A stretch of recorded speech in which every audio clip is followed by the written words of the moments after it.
How you doing today, sir? Yo, what up, dog? All right, now what is your name? I go by Pen Frank.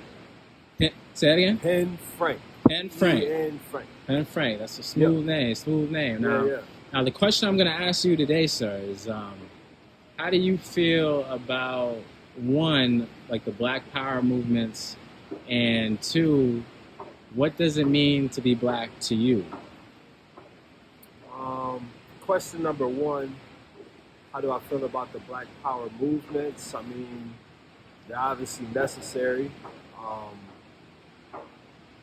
It just depends. You know, I can't speak for other people or what they do. I feel like if you're a black person, specifically in America, and you're doing anything to better yourself, and you have people around you who look up to you in any capacity, whether you're a father, a friend, an uncle, a coworker, or anything, and you make a conscious effort to not just do it for yourself, but you realize that it has an inherent benefit for other people by default, then you're a Black Power movement. You know what I'm saying? Yeah. And I think if everybody kind of took that approach, not that I have all the answers, but if everybody took that approach and understood how valuable each individual person was, we wouldn't necessarily need a leader to galvanize us.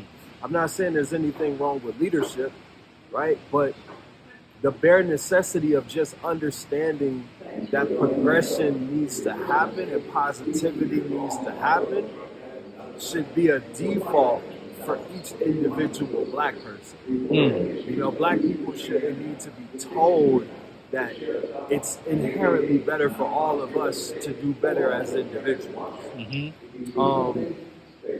How do I feel as a black person? Like, what does that mean to me as an individual? It means someone who carries heavy responsibility.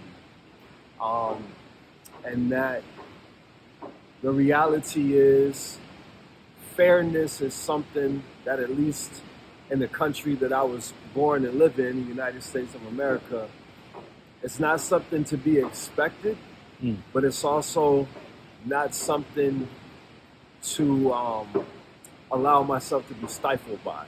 You know, and it can be very frustrating. This by no means is a speech or an idea that, you know, people who go through hardship, all of us collectively, need to just get over it or stop complaining. I'm not saying that at all, right? At all. I understand that we start way behind the eight ball, and too many people trying to act like that doesn't factor into our situation, right? But at some point, belief has to be as much a part of the equation as the reality of the situation and being aware of that, right? So you got to be able to use your power of focus in both areas. You can't let people make it seem like nothing matters and we can just pull ourselves up by our bootstraps and get over it.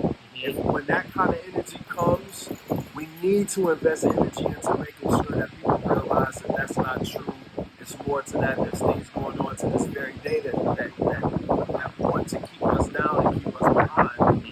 But then there's a time when that needs to be put on pause, and then we need to invest that same amount of energy into believing that we can overcome that stuff that they're talking about and those things that have been done to us. 100%. I appreciate you. Now, do you mind if this goes on the internet? No. All right. Thank you.